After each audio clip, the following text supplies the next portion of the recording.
Escrow Out Loud is a weekly podcast about San Francisco real estate from the Jackson Fuller team, San Francisco Realtors since 2002. Show notes with links are at jacksonfuller.com. Hi, Britton. Hey, Matt. Welcome to the neighborhood. Thank you. Well, you're welcome. It's a beautiful day in the neighborhood. Won't you be my neighbor? Are you Mr. Rogers? Mr. Rogers was such a cool guy. He was. Did you watch the movie about him? No, I haven't watched it yet, but I've heard it's fantastic. I watched the preview. Did you cry? I did. Aww. Which reminds me of a story about being at a dinner party and someone else talking about seeing the Justin Bieber biography that brought him to tears. I'm not going to say who. But we've digressed. We're here to talk about neighborhoods. We are here to talk about neighborhoods. So, and, you know, I was a suburban kid, and I watched PBS in the afternoons, Sesame Street, Mr. Rogers. That was my introduction to the world of neighborhoods. There was a bell outside the side door on our suburban home that my mother would ring, and there was a park at the top of the street that we were allowed to play at, and I would hear it, and my brother would hear it, and that was when it was time to go home for dinner. And everyone on the street knew each other. I'm not like, we didn't get together. It wasn't like a block party kind of street. But, you know, everyone was looking out for everyone else for the most part. When I was 5 years old, we moved to Anchorage, Alaska, and we lived in a brand new subdivision. So everybody moved in all at once because the houses were all being finished roughly at the same time within several months of each other. And so everybody was new. Nobody knew anybody. So everybody, you know, the people 3 doors down are moving in, and people would bring them cookies and welcome them to the neighborhood.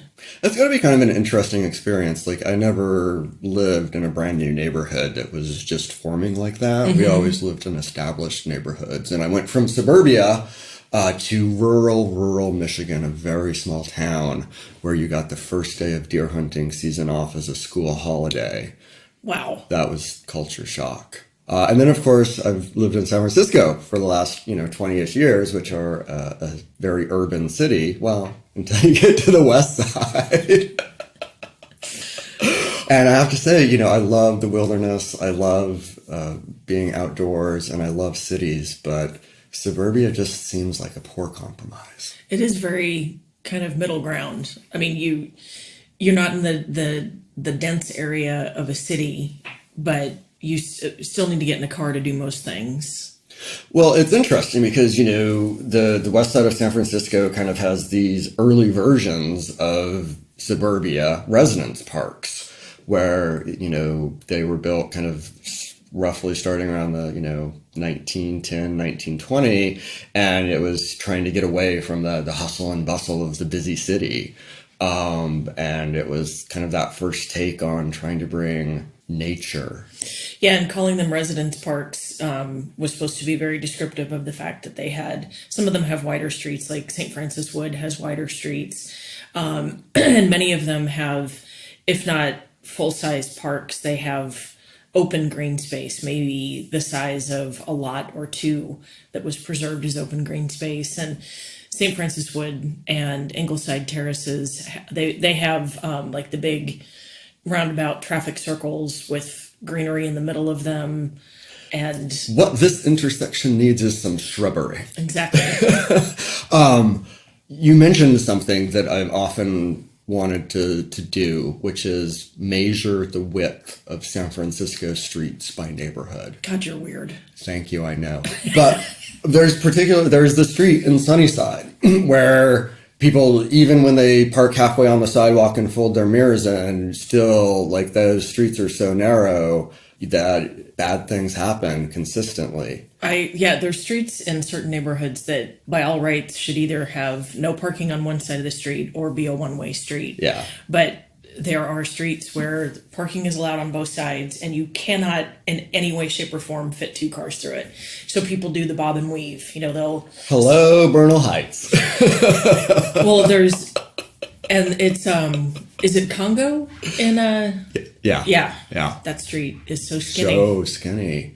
So yeah, and then there are neighborhoods like St. Francis Wood where the avenues are all spacious and you've got plenty of room to park on both sides of the street, and there's still plenty of room. Some of them even have little planted medians. So yeah, so one of these days I'm finally going to find someone to help me do this project of running about with a tape measure at various streets. In all of your free time. In all of my free time. Well, speaking of, I've got more. So these days. You do. Yeah. Thank God. But back to neighborhoods. So what do you think makes a neighborhood? I think in some ways it's just geography. Just take Bernal Heights. You mentioned Bernal Heights. It's a hill, and Bernal Heights, the whole neighborhood, it's actually one of San Francisco's larger neighborhoods, but it's the whole hill, top to bottom. And it's the Bernal Heights and the Bernal Valley all in one. Well, I mean, the hill is on the top. It goes down to some natural boundaries, like 101 on the east and Mission Street on the west, and so it's that neighborhood and 280 on the south, right? I mean, pretty much St. Mary's Park. Yeah, and it's so some of it's geography, and then some of it is also the era of construction. Like sometimes neighborhoods are. I'm thinking, of course, of San Francisco. Would we think of any place else? Does someplace else exist? Other places exist. But actually, we've stumbled on one here. Bernal Heights, St. Mary's Park. It's a neighborhood within a neighborhood. Right. And the St. Mary's Park is, the streets are shaped like a bell because of... It used to be the university, or right. There was a thing there. Was the thing there having to do with St. Mary? Something with nuns, right? Yes. Yeah. I think so. But there was a bell. The streets are shaped like a bell. Yes. So that's a neighborhood within a neighborhood. But is it its own neighborhood? It's still Bernal. Or I guess it's almost like buildings in Soma are kind of like that. I mean, a building is a neighborhood within a neighborhood, What do you mean by that? Like the Watermark, right? I mean, its neighborhood is South Beach, but the Watermark has its own vibe, its own style, its own set of people that you see on a day in and day out basis. You get to know the names of your front desk people. And I mean, it's kind of like, what St. Mary's is to Bernal, any building is to the neighborhood it's in. It's kind of like a microhood. Oh, let's not be ridiculous. Let's not be ridiculous. Let's not call it a microhood. I mean, it's that same idea, I mean. Well, it's that your building could be your daily environment. Well, I mean, any of the full stack amenity buildings, right? You'll use the gym there. You might use the owner's lounge. You'll get to know the people in the building. If they've got concierge services right. and attended lobbies, you get to know their names and, the person who's got all of your Amazon packages. And I mean... And if you're at Lumina, the valet people who bring you your car every morning. Right. Or at the Harrison, they have the little grab and go shop with coffee and stuff like that. Mm-hmm. So these things that in a neighborhood, you might walk out your front door and walk down the street and do all happen in this very contained space. So it's a small neighborhood. How small can a neighborhood be and still be a neighborhood? Well, if you go by the San Francisco Association of Realtors map, the smallest ones in San Francisco are only a couple hundred homes. We've been working on a big neighborhood project, and we have been spending a lot of time getting very intimately familiar with San Francisco's sub-districts in the MLS. And there are some, to your point, there are some really, really small ones. I think it was Merced Manor that is 2 blocks by 12 blocks. Yeah, Merced Manor. And then Sherwood Forest, I think, is actually considered the smallest neighborhood in the city based on the number of homes. It's fewer than 200, I think. Little Hollywood, super tiny. Yeah. I mean, I think it gives Sherwood Forest a run for the money in terms of number of homes. And what's interesting, I mean, Sherwood Forest, it's a west of Twin Peaks neighborhood, D4 in the San Francisco MLS. How big would you say it is geographically, like roughly? I mean, it's It's probably, I think there's one main street that goes through it, Robin Hood, and there's probably 5 or 6 streets that cross it. It's tiny. Right, but just like into a couple blocks. It's Like maybe 10 by 10, 5 by 5. Yeah, something like that. It's small. So, but 200 homes. And then how many homes are in One Rincon Hill? 300, I think. Yeah, like 300 and change, 319, 320. Yeah, well, I think, but you're more likely to run into your neighbors in Sherwood Forest. I mean, more of your neighbors, I should say, because if you're at One Rincon Hill or any of the other high rises, you might run into people on your floor or whoever you randomly end up with on the elevator, unless you're using the amenities. Yeah, no, I totally agree. It fascinates me that we have these west of Twin Peaks neighborhoods that have at most a couple hundred homes that take up blocks and blocks of space, whereas you just drive across town to South Beach, Soma, and you have the exact same number of homes in a vertical community that takes up a 25 by 25 foot lot. Well, when the pictures for the foundations for One Rincon Hill and the Harrison in particular, they're just such tiny little plots, and then boom, hundreds of homes. Well, and I think when I was researching Midtown Terrace, I think I read that it has 650 or 850 homes. It's something like that, and let's call it 1,000. Let's call it 1,000. That's Lumina and Infinity. Yeah, and or 10 South Van Ness. Yeah, when it gets built. Yeah, that's going to be 980 or something like that. Right. So that's an entire. I mean, in Midtown Terrace is pretty much the entire backside of Twin Peaks. Yeah. So we've definitely the urban core of San Francisco is definitely a lot denser than the western neighborhoods. Just a little bit.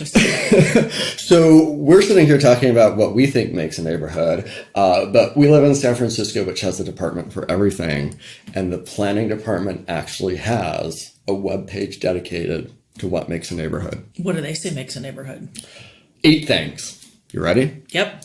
Number 1, walk to shops. A great neighborhood has stores and shops that satisfy everyday needs within an easy walk from home. Everyday shops and services include quarter groceries, daycare, cafes and restaurants, banks, dry cleaners, bakeries, and the like. An easy walk is about 5 to 10 minutes. That's item 1. Okay. Walk to shops. Number 2, safe streets. A great neighborhood has safe and friendly streets. I really don't think anyone's going to argue with that one. Nope. Streets are a pleasant part of the neighborhood. Oh, how I long for the days when that was universally true in San Francisco. Seriously. Residential streets feel public and more like open space than traffic ways. People feel like they belong on neighborhood streets. And in a great neighborhood, people can walk without fear of crime, being threatened by traffic, or being disturbed by excessive noise.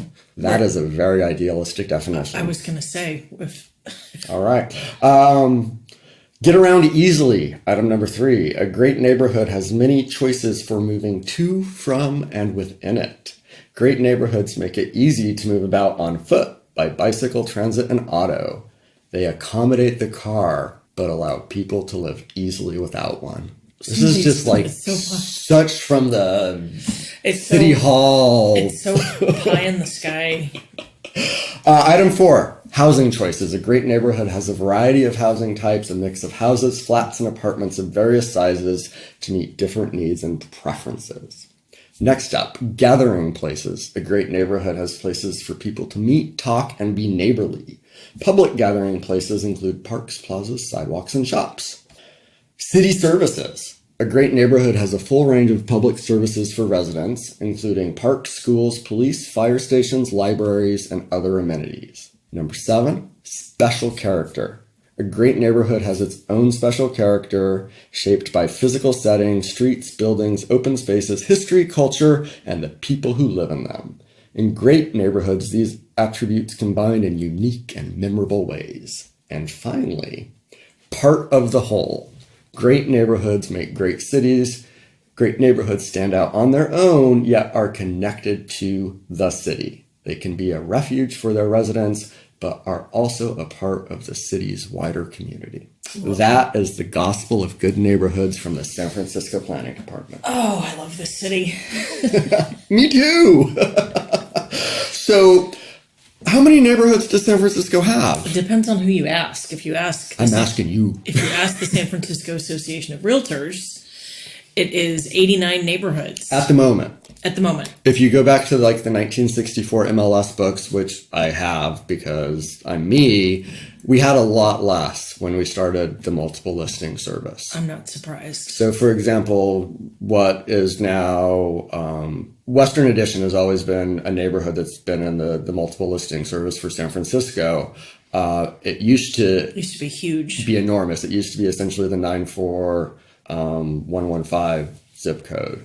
And 94109, right? Like all of Pack Heights was in Western Addition. It was just one neighborhood. It was also the days when if you had a tall vertical building, they just put the picture of the building in sideways. Love it. So yes, at the moment, San Francisco Association of Realtors says we have 89 neighborhoods. Do you agree? I think some of them are probably... Some of them are so small and, to my eye, not really distinct enough to be... I know you're thinking about Merced Manor. I am. Some of them, I think, are a little too granular. And it's mainly in District 3 and District 4, which are the southeast and kind of south central neighborhoods. Yeah, and west, and very central west of Twin Peaks. The Lakeshore, Pine Lake Park, Merced Manor. I mean, they're all one and the same to me. Merced Manor is over in District 4, isn't it? Or am I thinking of... I'm thinking of Merced Heights. You're thinking of Merced Heights. See? This is... Right? I'm confused. Which isn't even, like, contiguous with Merced Manor. It's not. Right? And then there's Balboa Terrace, which is across town from Balboa Street. Yeah. And why Balboa Terrace? I don't know. Yeah, I didn't write that name. Oh, let's put that on your to-do list, Matt. No, let's not. Wikipedia says we have 121 neighborhoods. People at Wikipedia have far too much time on their hands. That is us. I mean, not that we are Wikipedia, but, you know, Wikipedia is just everybody. I know. And yes, they do. We are Wikipedia. But Wikipedia says, it calls, you know, for example, Bayview Hunters Point is their name for one neighborhood. And the San Francisco MLS has Bayview and Hunters Point, although that's a whole other story in and of itself because the shipyard is what was Hunters Point. So there's often disagreement, and I can also think of some bloggers over the years that have gotten in great piles of internet mockery for attempting to describe or name or create San Francisco neighborhoods. Well, the one that killed me was Baja Noe Valley, which was the eastern edge of the Mission, because the Mission and Noe Valley border, they touch. The border for Noe Valley makes no sense. It's Guerrero, right? I'm not. Way to put me on my toes. I can't remember. No, it is. I think it is Guerrero, but it goes so far. It goes a lot further to the east and to the south than you would think. I mean, most people kind of think of Noe Valley stopping roughly Dolores as you're headed east. Right. But it keeps going, to your point, Valencia, Guerrero, because you can get down all the way to, like, you know, what, Cesar Chavez and... Yeah, it goes on Guerrero, and then at 26 it juts out. Right. So, I mean, if you lived at Guerrero in 26, would you say you lived in Noe Valley? According to this, I would. I'd be saying I live in the Mission. Yeah. According to this map, I would live in Noe Valley, but I would definitely feel more like the Mission. Yeah. And I, you know, being so historically involved in the association, I feel like I have to go to bat for them and say, like, they never set out to name neighborhoods other than the fact that everyone needed to agree on being able to call something so that you could advertise it or sell it or say, like, this is where the house is for sale. And you still see realtors get, like, super optimistic with neighborhoods all the time, you know, like Outer Cole Valley. You know, like Upper Lower Nob Hill. There have been some interesting suggestions over the years. Escrow Out Loud is a weekly podcast about San Francisco real estate from the Jackson Fuller team, San Francisco Realtors since 2002. Show notes with links are at jacksonfuller.com.